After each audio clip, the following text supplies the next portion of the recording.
Hello, fellow miners, and welcome to another episode from Spice Mines Gaming. Today we're going to update to the latest snapshot, 19W05A, and again, with these little messages, not as cool as Spock. I like Spock. Spock's pretty cool, so I don't know what they say. Is Minecraft not as cool as Spock, or what's not as cool as Spock? But Spock's pretty cool. But anyhow, let's go ahead and go into the single player here. And let's update.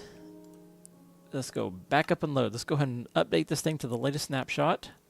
In this latest snapshot, they introduced the Wandering Villager. So that's a kind of a neat concept. I mean, I really like that idea. Rather than having to seek out a villager, you might just come across a guy on a llama or with a llama and trade with him. And they carry just various types of trades and whatnot, but I'll probably guarantee you one thing. I'm probably not going to have one wander to this island. There's a really good bet on that. And I'm glad I'm here because there's a couple of things. This house, I think I'm going to just raise it to the ground. Just start over, except for the floor. The reason why, I forgot, I'm in 1.14 here, people. There are new blocks, and really good blocks too. See these cobblestone stairs?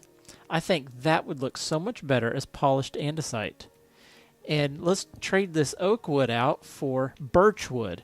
I can leave the oak wood floors, but I think birch logs on polished andesite, with maybe a couple of polished diorite accents here and there, I think that would look so much better than this, because to me this is uninspiring.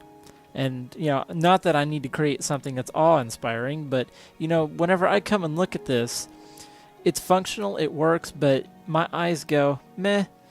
But I would like to look at this and go, yeah, I kind of like this. This is kind of fun to kind of walk over here and, look at this thing and, yeah, I built this. This is pretty cool.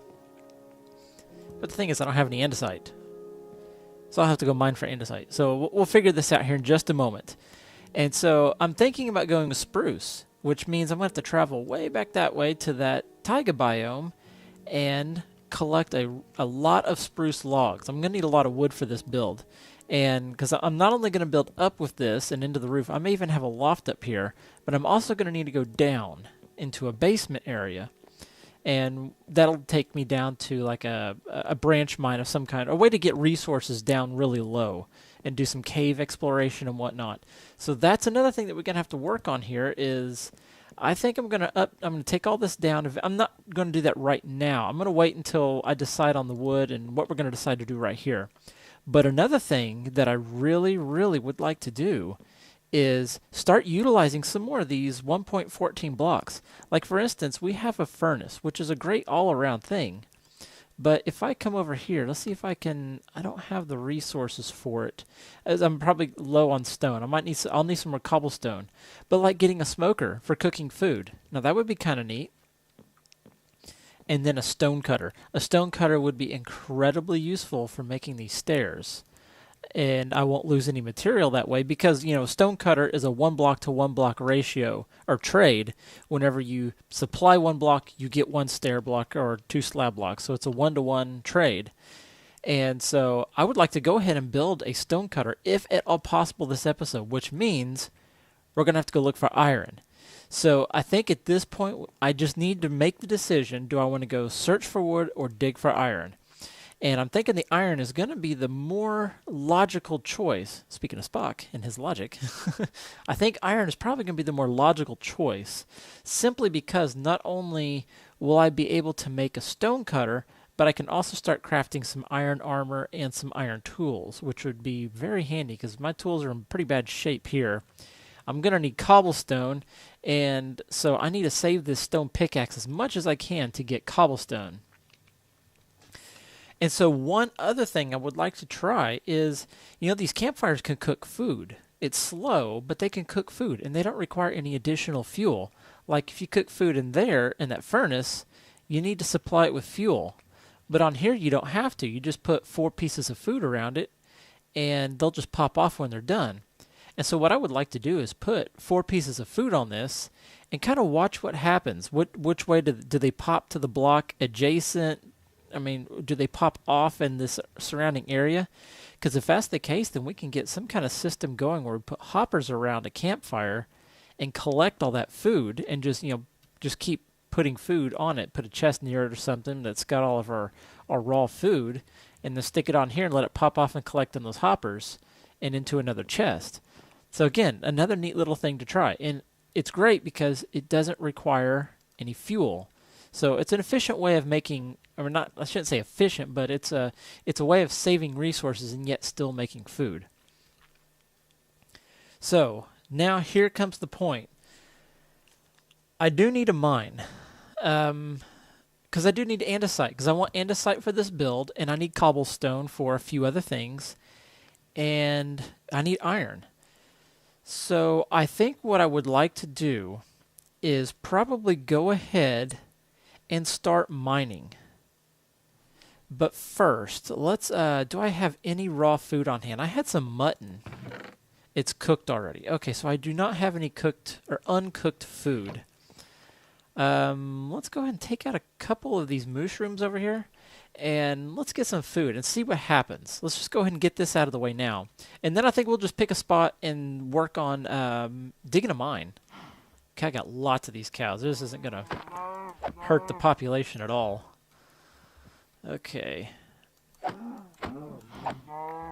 And meanwhile, we're getting some leather. Yes. Come back over here. Okay, we got 3. I need at least 4. Got some leather, cool. And some mushrooms. Awesome. That's the neat thing about this type of cow is they not only drop leather and meat, but they also drop mushrooms. So let's go ahead, go back over here to ye olde campfire, and let's throw a few steaks on here and see what happens. And let me put this leather away. That way it's not on my inventory. Well, I may have had those mushrooms from somewhere else, so we'll see. I don't know. Maybe those cows didn't drop it. I thought they did. Maybe they don't. Maybe they do. Okay, let's go ahead and add 1, 2, 3, 4. Can you add another one? No, just those 4. Let's just kind of watch this here and see about how long this takes and where they pop off. Now, in a furnace, it doesn't take very long. It takes, was it roughly about 10 seconds for one of these, for a piece of, for an item to cook. Now, if this is somewhere around 40 seconds, then it kind of balances out in the end because you're getting 4 pieces in 40 seconds, and in the furnace, it would take, well, okay, so it stayed on the campfire. So I wonder if a hopper could pick those up. But that really wasn't too bad. That was about 25 seconds, was it? 30 seconds, somewhere in there. Not too bad. Not too bad at all. So I kind of like that, and didn't use up any. Let's just throw another one there while it'll be done when I'm back over there. So that kind of saved me a piece of coal. That was pretty cool. Okay, now, how's the wheat patch doing down there? I do need to expand that because we are going to be making more room for, or getting some more cows ready. And, oh yeah, I forgot you take damage when you walk on the fire. My bad. Don't walk on the fire. So let's see if this takes, yeah, there we go. Oh, see, that one popped out way out here. So I guess it must be in some random direction and distance. So, yeah, it's a thought. We might try an area and put some hoppers around it, see if we can start catching some food. If anything, I hope it's not like sugarcane farms where you get a lot of loss. So in that case, it might just be worth my time to just not worry about that right now and just cook it like that. But anyhow, mine. Yes. I'm thinking about starting a mine. Let's see, down here. I think this looks like a really good area. I could add a little dirt in here. My shovel's about gone. Let's see if I can pick up these here. Okay, I didn't want those there anyway. And I've got 18 dirt, and that should be enough to kind of fill in.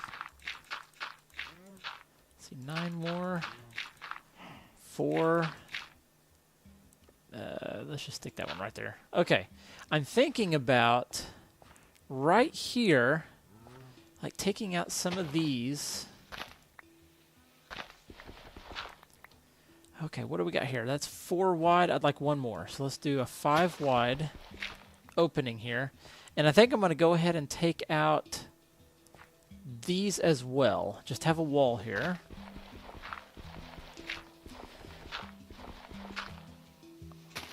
There, let's get almost there. I should get a shovel, but yeah, it just requires me to go back up.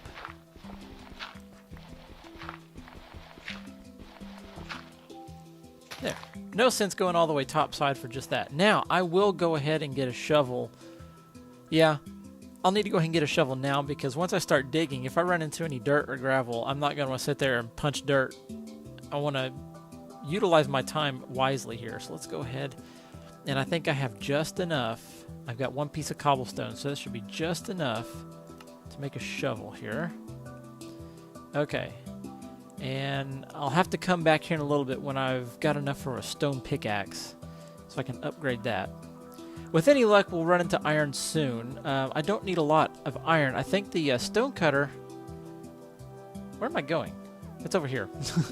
I think the stonecutter only requires 1 piece of iron. And so that's probably all I'm going to need. I might need some torches.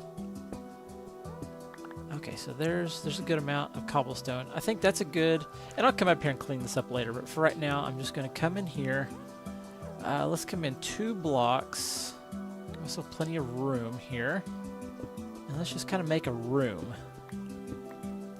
And I have some torches on hand. I'll place one here just to kind of get this place lit up once I open it up just a little bit more.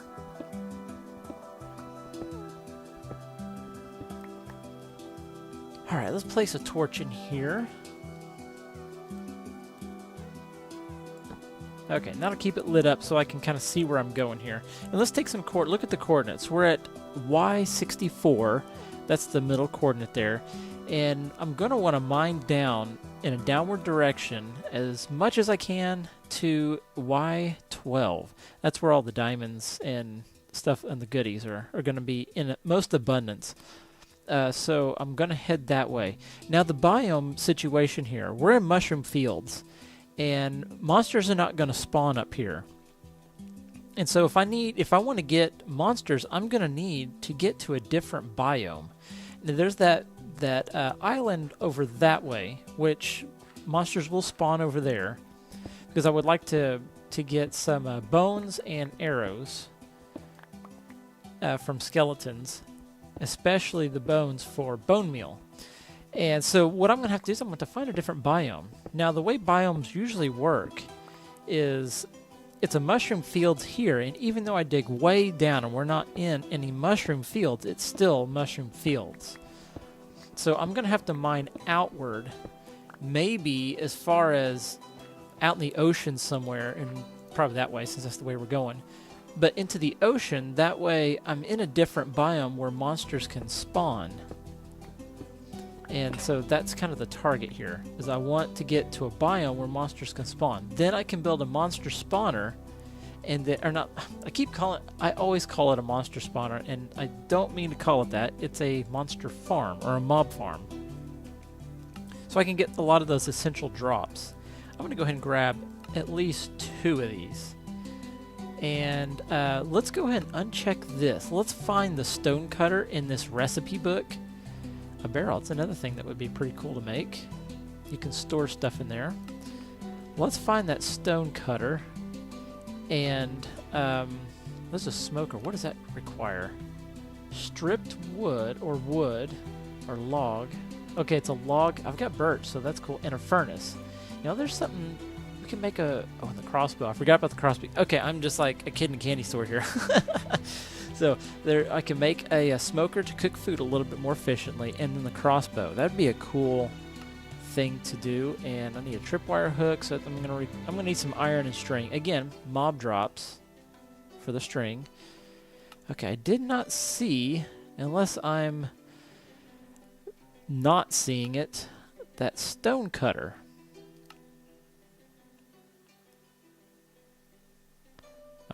I may need to get iron. Yeah, I bet that's it. I don't have iron yet, so I probably need to get iron first. So let's go ahead.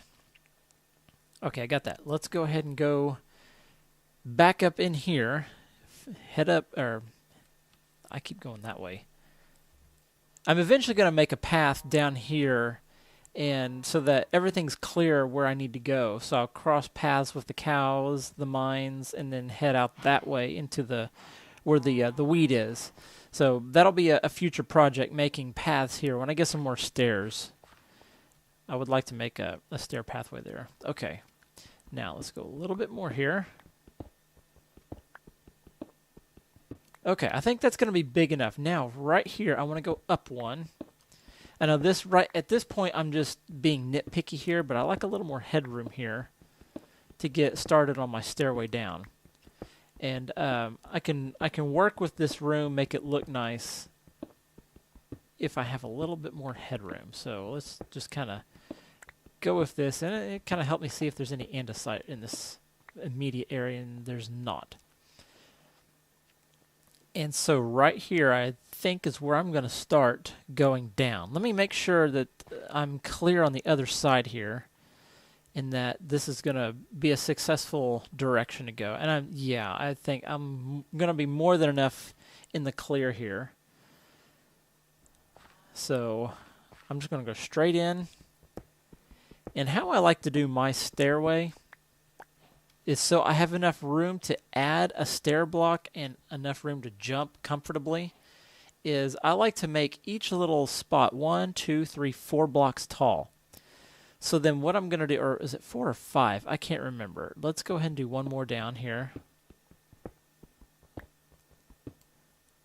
Okay, and now from that point on, I'm going to go 1, 2, 3, 4. It's 5. Okay, it's 5 blocks. My bad.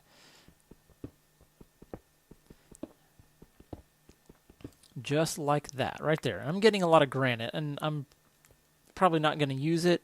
If I can use granite as a stone block for something, then that would be really helpful to use it. Otherwise, I'm just either going to throw it away or just store it and take up space with it. So I'd rather not do that.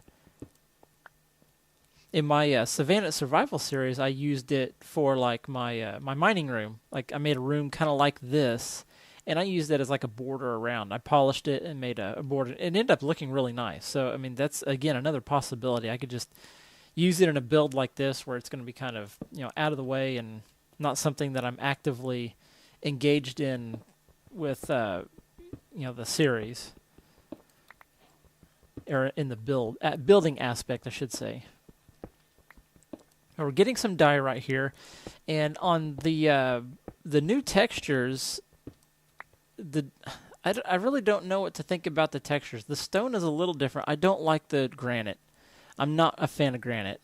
The diorite, I thought it was okay to begin with, and this new texture is, again, I'm not really a fan of it.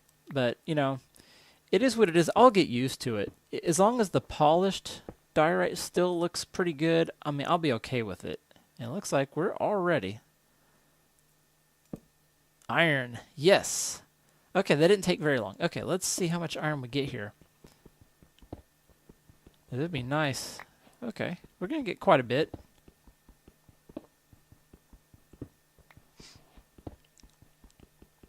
And another thing I could use the granite for is to patch holes. Like, for instance, this stairway, I'm not going to want this here. So I can go over here to the granite block here, and I can just do that right there. Okay, now, let's just go ahead and use up this pickaxe that I've got going down. That way I can at least get a good head start on this, and I can easily walk away here. How much iron did we get? 9 blocks of iron. That's pretty good. That's enough to make a few good things that I need, especially the stonecutter, the shears, and I don't know. We'll have to see. But yeah, it's the textures are, there's some improved textures, but some of them, yeah, I was just kind of meh. I didn't really care for him, but again, like I said, I'll probably get used to him. I'm not going to complain about him this whole series. So that should be the end of that. And this pickaxe is just about done, and it's getting kind of dark. I can't really see too well here, but there we go. Hey, and there's some coal right there too. You know what? Let's go ahead and grab that coal. Oop, I hit the wrong button. I hit caps lock instead of shift. And let's put this one down here. I don't need that. And we got a couple stacks of cobblestone. That's good. I'll put it to use. But let's go ahead and dig up this coal, because that'll be handy. I'll put that in the furnace so that we can start working on this iron here that we just got. This will give us a little more experience here. I'll just jump on up over here. And maybe I'll go ahead and fashion an iron pickaxe if I have enough materials left. Or I think that'll be a good first iron tool, is a pickaxe. Mining is probably going to be one thing that I need to do a lot of. Either that or an axe. Because, yeah, I still haven't got andesite. So I'm going to have to come back here and start digging for andesite. That's another thing. I do need andesite. So hopefully we'll run into that sometime soon. But it looks like this coal vein is about to run out. And there we go. Are we still in the same Mushroom Hills biome? Yeah, or sorry, Mushroom Fields. Yes, we are. Okay. And let's go ahead and fill some of this in. And I'll just fill this in with dirt. I've got lots of dirt back at the house. Alright, and then again, that's just kind of nitpicking on my part, but it helps me keep a visual of where I'm going and what I'm doing here. Okay, I'll just finish this little stairway down.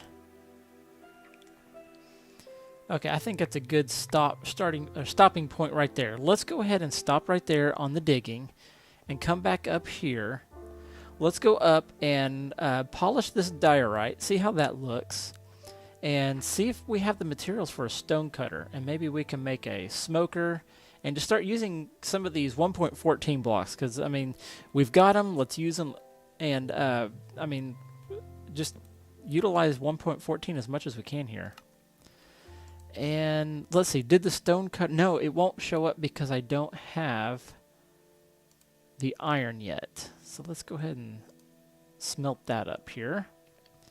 Meanwhile, I can go ahead and polish the diorite. And let's go ahead and lay one down here, just see what it looks like. Okay, it still looks pretty good. I like the polished diorite. I mean, if I'm going to like diorite, it's going to be the polished diorite. I like it.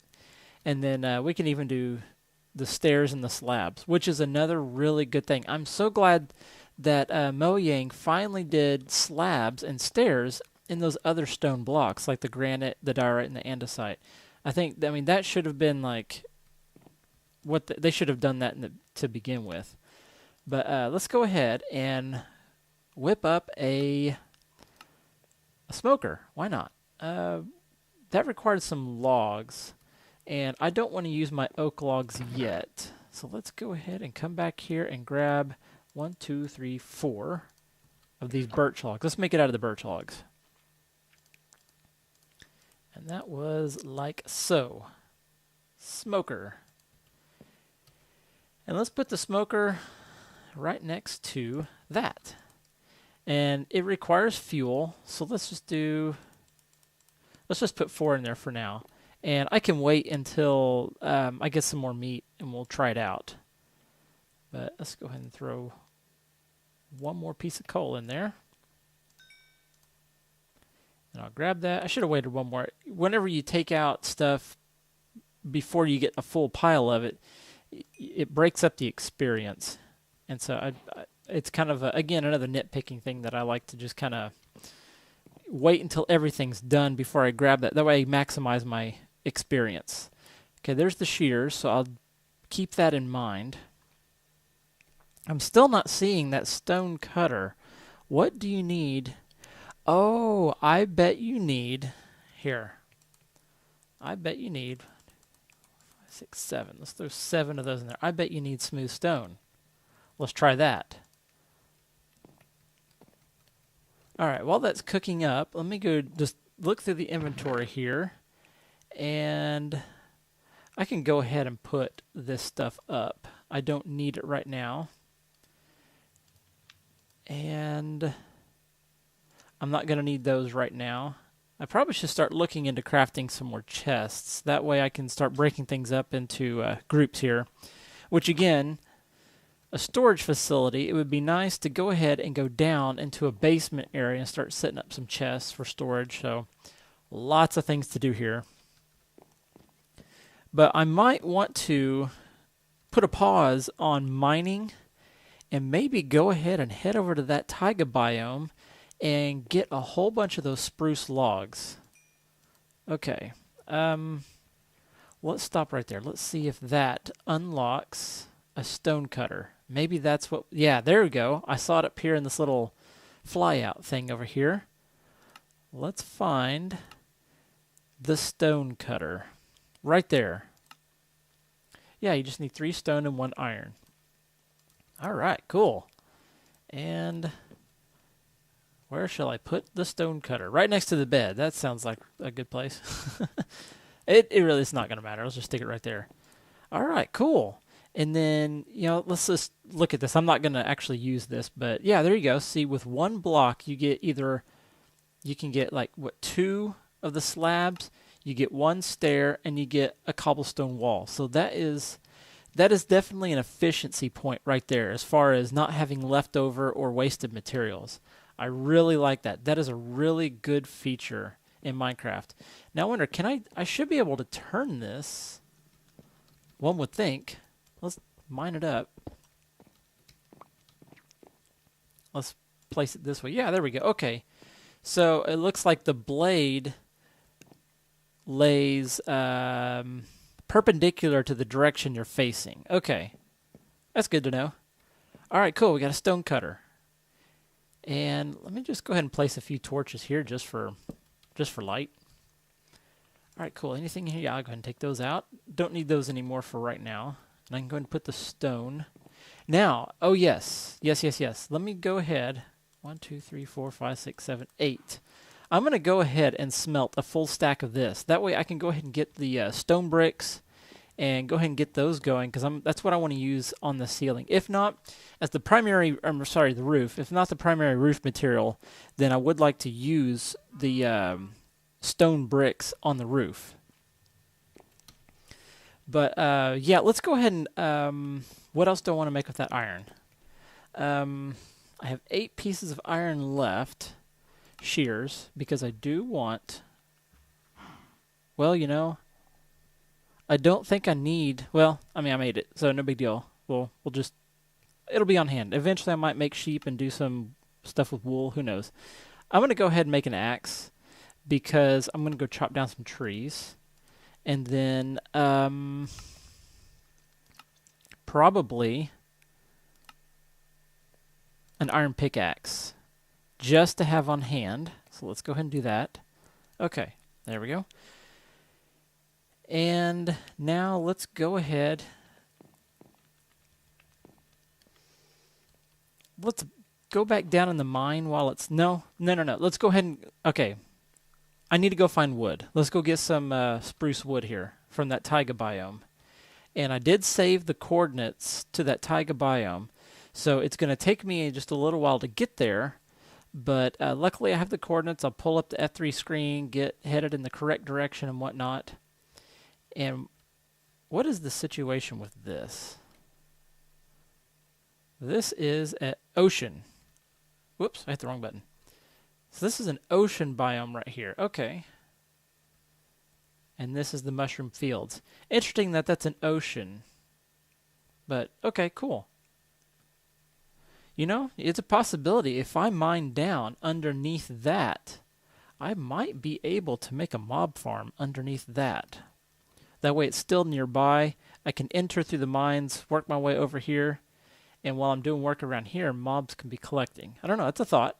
Just a thought. But let's go ahead and head over to that taiga biome. Now let me access my top-notch, state-of-the-art piece of paper over here that's got the coordinates to that taiga biome. Bring up the F3 screen, and I need to go to negative 1310 X, so I need to be headed in the negative X axis. That's the direction I'm facing. And then I also need to go in the positive Z direction of 253. I think I'm going to go ahead and head in the negative X direction first to negative 1310, which is going to be that way. So let's get going. I'm going to collect as much wood as I can with that iron axe, because I want a whole bunch of that that spruce wood for the house.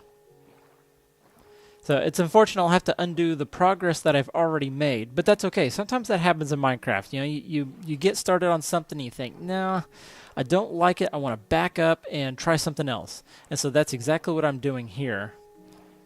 Actually, I need to be more in that direction. So while I'm gaining in the X, I might as well gain in the Z. And while we're rowing here, I'm just kind of think of a little talking point here. How on earth did a guy like me get started in video games?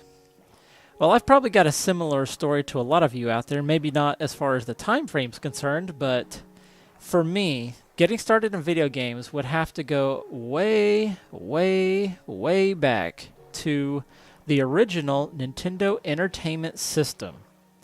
Now, in the winter of 1986, I do believe, it's either 86 or 87.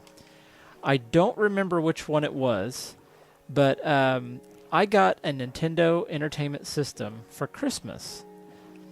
And I remember the two games that I played the most, or actually three games that I played the most, was the Super Mario and Duck Hunt combination. And, yeah, here's that taiga biome.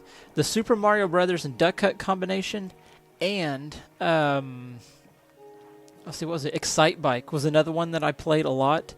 And Hogan's Alley, another shooting game with the little clicker gun that came with the Nintendo. Yeah, I played those three games. Those were the three games I played the most whenever I first got it. Here, I don't need that screen. And so that's where I began playing video games. It was in the original NES. And so eventually I got a Sega Genesis after the NES. I didn't go to the Super NES, and honestly, I have no idea why, but I just went with the Sega Genesis. And then after the Sega Genesis, I went with the Nintendo 64.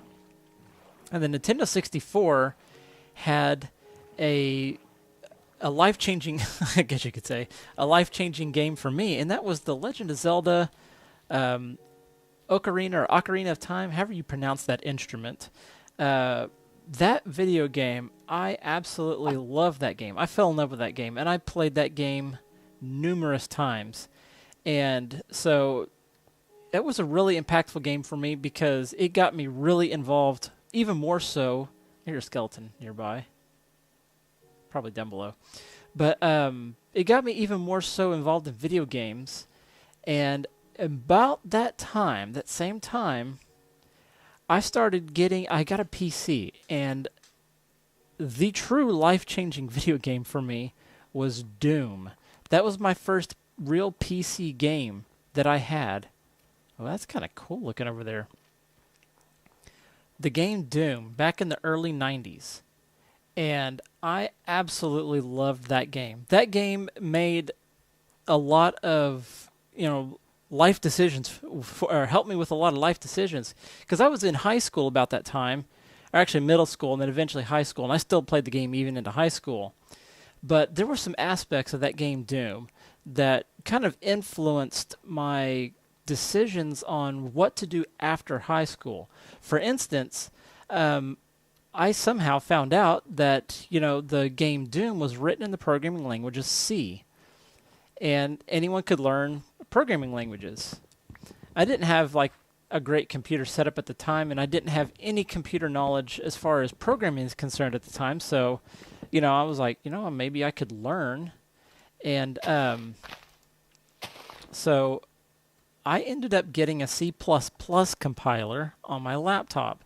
Now C++ is different than C. It's got a lot of similarities, but it's different. And so I started doing some simple C++ programming. Again, influenced by Doom, because I wanted to maybe make some video games. And of course, at the time, I had no idea what the kind of commitment was required to making a video game. But I did nonetheless learn a little bit of C++. And so that got me to thinking about what I could do in, say, like a college setting. And so whenever I went to college, I started off in computer science. I ended up going to engineering technology with a computer emphasis because I ended up liking hardware more. But again, the video game Doom kind of influenced me to go in that direction with my life. And another interesting thing about Doom is it got me into drafting and design. Because with the game Doom, you could make your own levels with a Doom level designing software. And so I got into that, and so that got me into drafting. So in high school, I took drafting classes, and I even went to a technology school and took drafting and design classes. And so again, the game Doom helped me with that kind of a decision. And actually, my first job out of high school was a structural draftsman. And so that was really cool to use the experience that I learned and what I gained from drafting, quote unquote, some Doom levels. And I learned to draft with the program AutoCAD in school.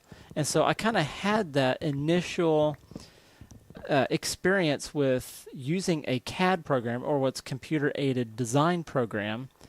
And that's what a level designer is a CAD program for the game Doom. And in fact, the program I used was called DoomCAD, so fitly named. And so that's it. Yeah, that got me into video games. Doom really springboarded a lot of decisions that I made post high school and education-wise. So my drafting experience ended up paying out, considerably for me. Because not only did that get me my first job, which allowed me to pay for some of my college, and a nice car right out of high school. I ended up getting a Ford Mustang right out of high school because of that job. It was pretty cool. But whenever I went to college for engineering technology, one of the courses that I had to take was drafting. And since they knew that I had a drafting background, I was actually able to take a short test and test out of that drafting program. So I got college credit just because of my drafting experience. And so, again, the game Doom paved the way for all of that. It got me inspired to do all that kind of stuff. So, video games, you're playing a video game, and not a lot of people put a lot of stock into, into that. But video games are, a serious deal in some circles, and there's some serious money to be made, and some really nice careers to be made in video games, or careers inspired by video games. And then along comes a game like Minecraft, years and years later. So let's fast forward a long ways to Minecraft. And I'm only recently into Minecraft. And so the appeal to me in Minecraft was the building aspect. I like Legos. I had a lot of Legos when I was a kid. My son has Legos, so he likes to build, and that kind of got him into Minecraft as well. So we both like to build with Legos. And so it kind of reminded me of that. So I started playing Minecraft, and once I kind of got used to how the game worked and everything, it was very interesting. And so I got into it. And another thing that's really appealing to me in Minecraft is, again, the design concept of it, that you can design something and create it and make it happen. Now, in real life, I have actually built a house. And in fact, the house I'm living in now, I did a lot of the building for this house. And again, that building experience, made me interested in Minecraft because of the building. So that's kind of like a reverse. It was like the building experience inspired me to play Minecraft. And, it's a creative thing. I like being creative. Let's see if I can pick one of these up. What is this? A fern. Okay. Oh, that's a different fern. Okay, I thought that was the berry bush. Again, that's something else when you look for some berry bushes. But yeah, so the building aspect of Minecraft is really appealing to me because I like building. I like working with wood. And that's another class I took in high school. I took 2 years of it, is woodworking. I love working with wood. I love crafting. So again, Minecraft is a crafting game. So I like crafting. I like making things. So it was like a no-brainer game for me. And I really enjoyed this game. Probably too much, but I enjoy it. And I like building things and showing my son because he enjoys looking at it sometimes when he's not distracted. But yeah, I hope one day he's inspired to do something like that. I don't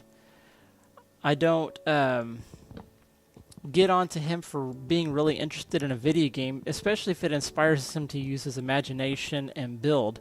Because see, a lot of the things that he sees, like he'll watch other people play video games, and he'll go into his bedroom and he'll dig out his Legos and he'll start building away a scene that he's imagining from watching that person play that video game. And especially like Super Mario Brothers.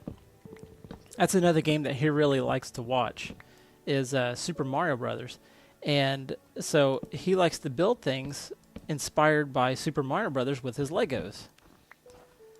And so I find that kind of fascinating, some of the things that he comes up with and the things that he builds.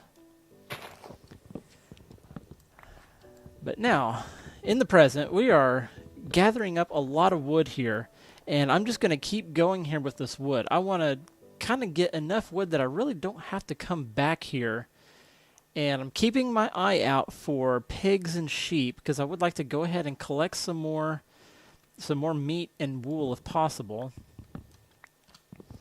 And also for some berry bushes. I would really like to find some of those. That way, it's another 1.14 thing that we could use here.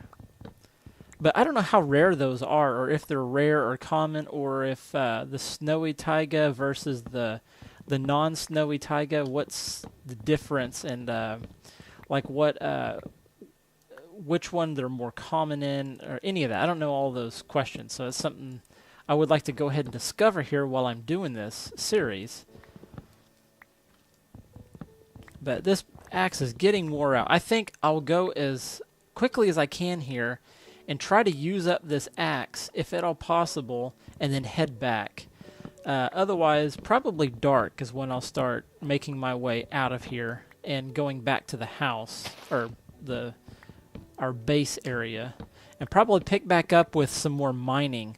That way, I could just kind of keep some things moving. I would like to find some andesite. I got to keep that in mind. Look for andesite. That's kind of like the next big thing to look for. And then that the stone bricks, that cobblestone will smelt and all that. So we'll have some stuff waiting for us when we get back, and we'll have plenty to do once we get back after we collect some of this stuff here. And I'm going to go ahead and start collecting all these saplings. I'd like to go ahead and just get maybe a full stack or a half stack between there of saplings. That way we have plenty in case I want to go ahead and plant some more of these spruces back over on the Mushroom Island. They should be able to grow there. I could just put a dirt block down and throw a bunch of bone meal, if I can get some bones, throw some bone meal on them and grow them. That would be a good idea. And then I'll have a wood source there and not have to come all the way over here to get wood, which would be an efficient use of time. And I'm all about efficiency.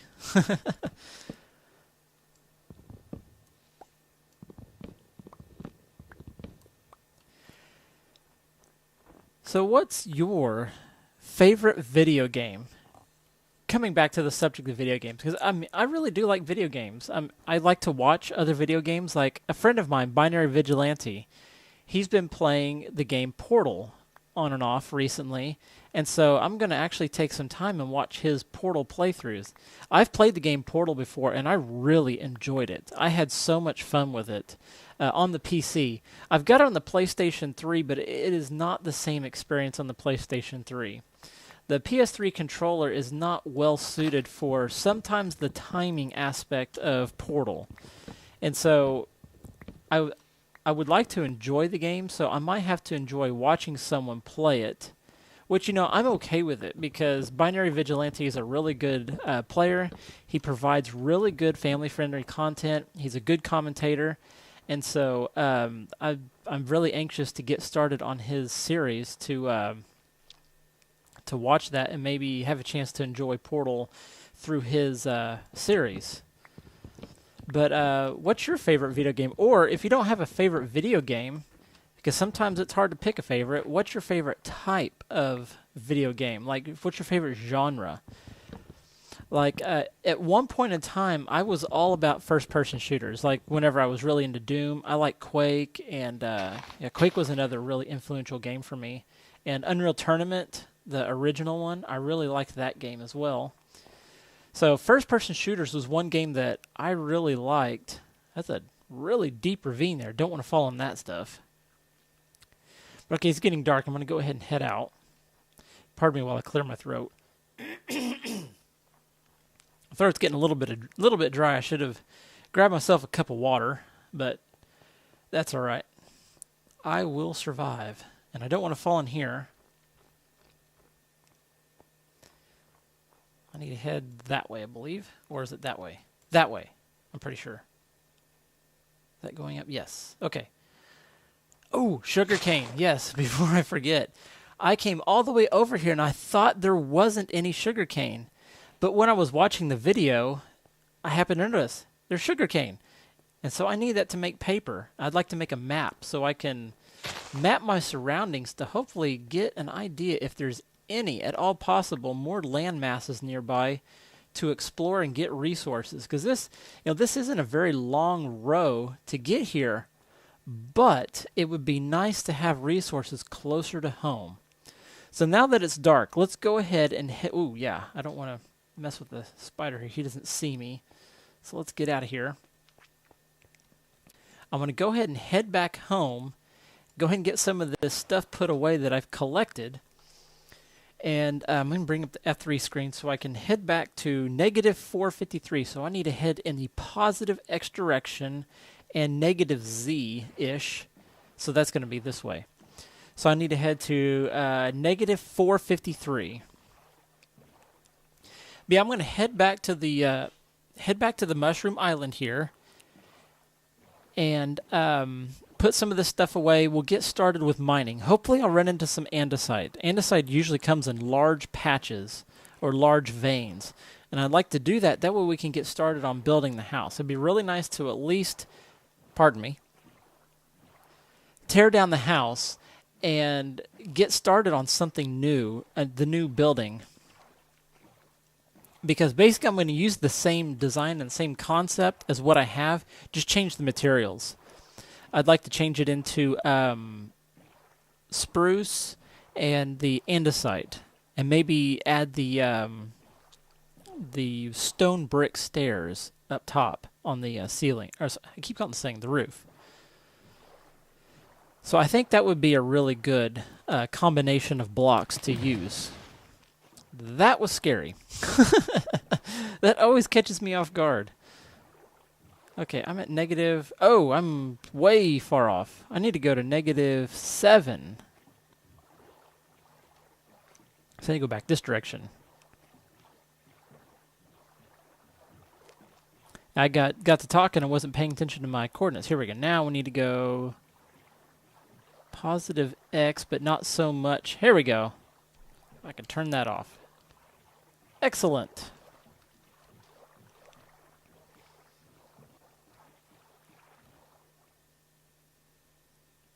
And just like that, I forgot what I was talking about. Oh, yeah, changing the house back to a different material. Yeah, we're just going to change it to a different material.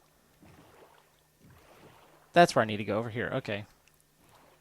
You know, I haven't actually rode all the way around this island. Let's just kind of take a moment here just to kind of look at the territory here. There's a lot of these cows. I like that. So this is, I think, probably going to be our primary source of food is steak, which is, I do believe, the second best food source. That's neat, because these things are all over the place. We got ourselves a nice little island here. I like it. There's plenty of opportunity to make. Now, I don't know what I could make here, but I definitely would like to consider branching out. I can see our campfire up ahead. Okay, cool. Yeah, this is a nice island. There's plenty of room. Like I said, there's plenty of room to build here. It's just a matter of what I'd like to fill up this area with. I mean, I've got all kinds of ideas in mind, but again, with me, it's the matter of taking what ideas I have and getting the ones that will actually work or that are feasible. Okay, let's get back up here. And I didn't see any sheep or pigs, so well, that's okay. No big deal. Okay. Oh, awesome. I have a lot of spruce logs. This is good. I think this is going to be enough here to do some work on this house, some significant work on the house. That's good. And put those up. And I got some sugarcane. Let's go plant that sugarcane. I think that would be a really good idea to go ahead and plant that and get it going. That way it can grow. Ah! Phantoms, sleep. I forgot about these guys. Okay, don't hit me while I'm sleeping. Okay, I'm going to have to deal with... Okay, maybe he'll burn. I didn't realize I'd been awake that long. Oh, yeah, because I'm on a mushroom island, the mobs don't spawn and I don't pay attention. Okay, well, yeah. My bad. Okay, here he comes. Let's see. If he could swoop down and I could take him out.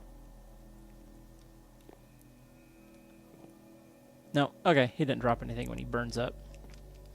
Yeah, well, that kind of caught me off guard. Okay. You know, when I first heard about the Phantoms in the 1.13 release, I was like, I didn't know what to think about them. But, you know, I guess they do serve a purpose. I didn't like the idea of forcing players to sleep. But, I mean, they're not forcing players to sleep, but that's kind of what it is, in a way. I didn't know what to think about that. But, you know, in the end, you know, they're kind of a neat creature. And, you know, dropping the membrane to repair elytra, you know, it's not bad. See, I cannot plant sugarcane on this material. I need dirt or sand for that. And I've got dirt right here. So let's go ahead and plant some dirt. I wonder if I should just make the sugarcane kind of in this area. Yeah, and then maybe I can do like a fishing dock out this way and I can do some fishing out here. I wonder if that's clay. Okay, so we have some clay, sand. Okay, yeah, I think I'll just go ahead and plant the sugarcane right here. I think this will be a good spot. Here, let me go ahead and manage this a little better here. So that way I can just easily scroll through here. This is one more farmable thing here that we can... Oh, it's not going to work. Okay, because this... what's this stuff called again? This is mycelium, isn't it?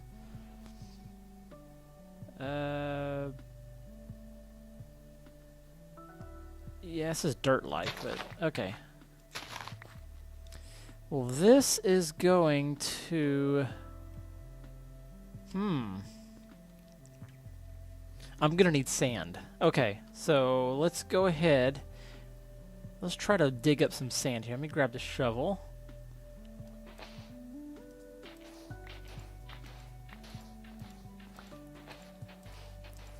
Let's just dig up a whole bunch here, because I'm gonna need a bunch of it for this, because I'm doing more than 6 sugarcane. I'm gonna be doing a lot of sugarcane. I'd like to be able to get pretty much a coastline of it, The more sugar cane, the better, because that stuff is really good for paper, for making books. I mean, I'm not going to need a ton of it. If I end up finding...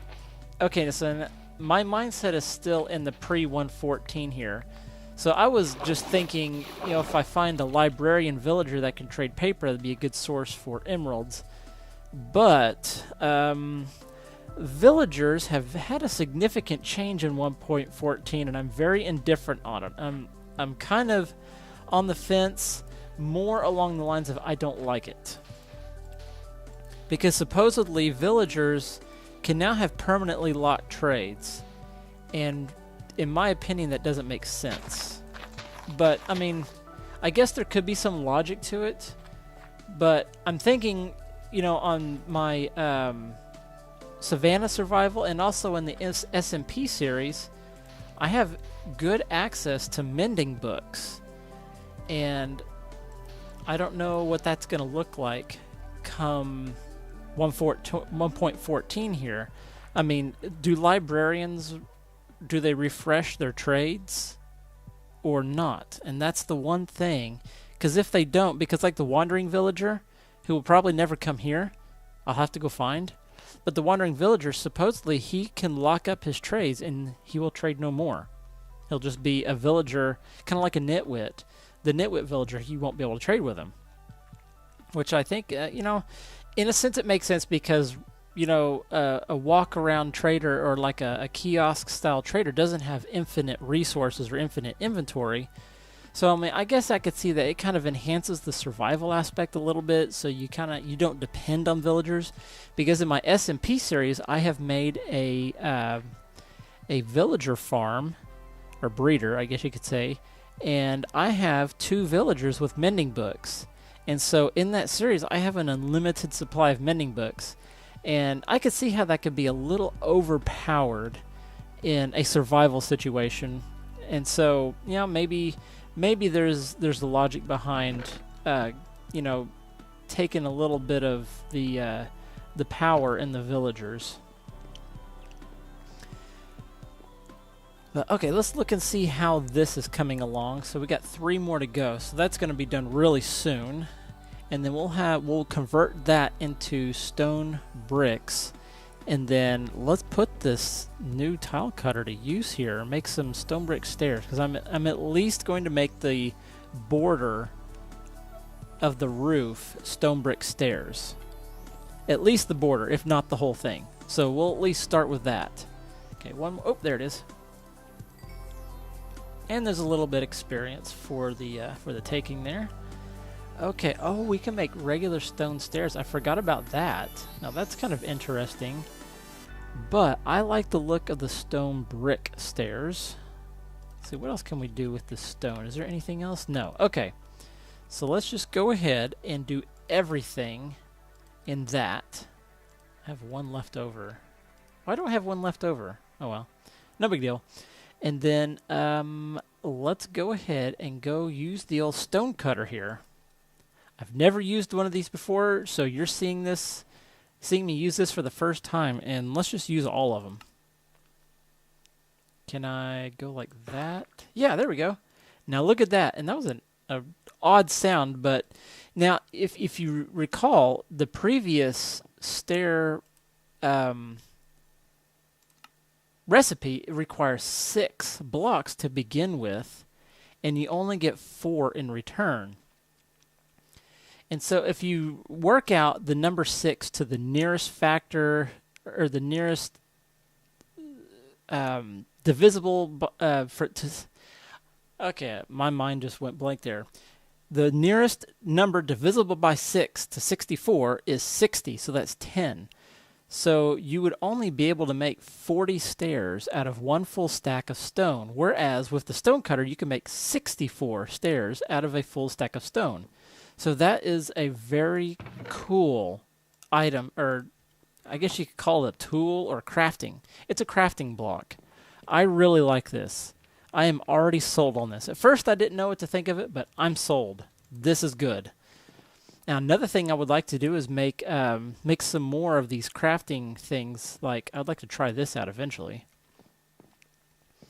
But there's a good use or good display of some 1.14 blocks. We got to see the fire or the campfire cook some food. That was really cool, and it doesn't use any other resources other than what you've got there. And supposedly in the latest snapshot here, this light source increased. They used to be, let's see, what's the light here? 14. Oh, that scared me. Client light of 15. Okay, yeah, they bumped it up to 15. Before it was below the light level of a torch, which did not make sense.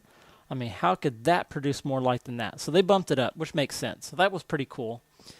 And then we fashioned a smoker here. I didn't get to use it, but we fashioned it. But this was the highlight of the episode, was using this thing right here to make these stairs. I am going to use this a lot.